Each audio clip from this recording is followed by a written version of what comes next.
के समानी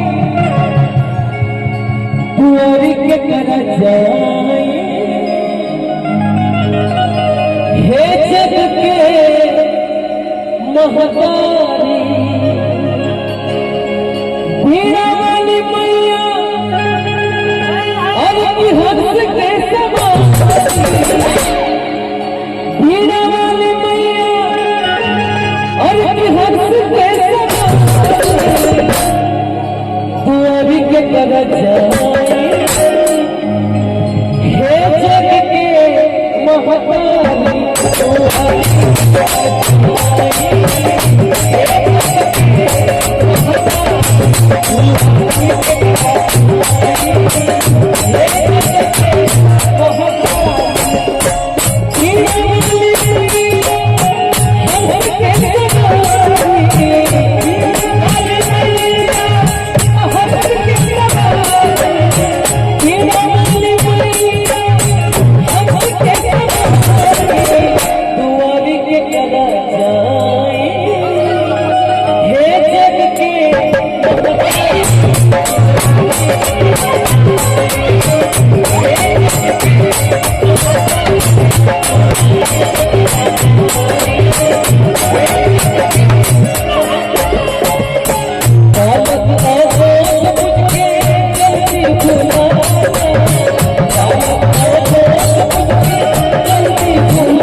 कभी बदुआ नहीं होती, बस एक माँ है जो मुझसे कभी खफा नहीं होती।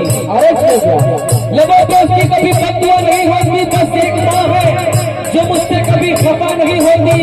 किसी के हिस्से में मक्का आई, किसी के हिस्से में चुका आई, मैं सबसे छोटा बेटा था, इसीलिए मेरे हिस्से में सिर्फ मेरी माँ आई।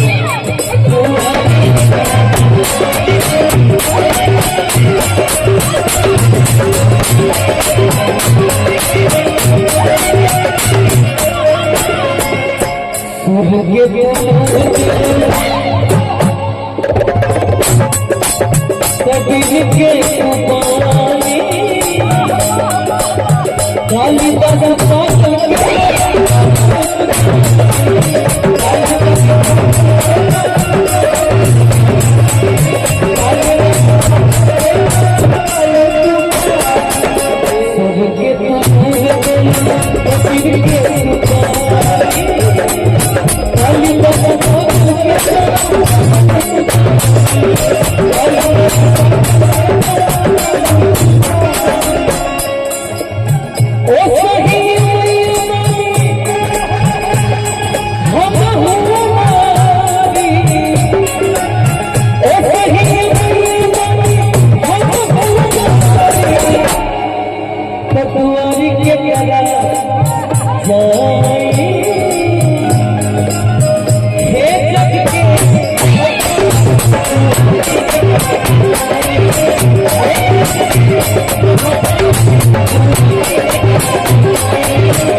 आसमान से भी ऊंचा मेरा सर लगता है।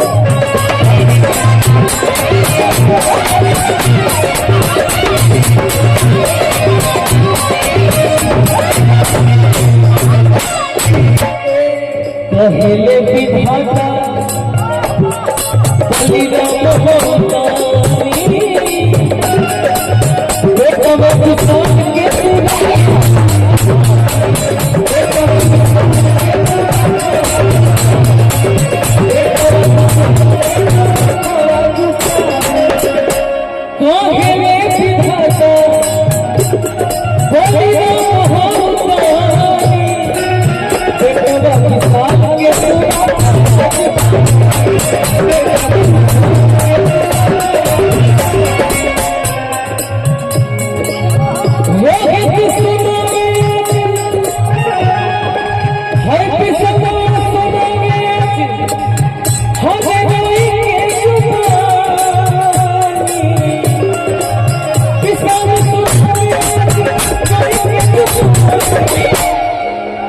दुआरी के करा जाए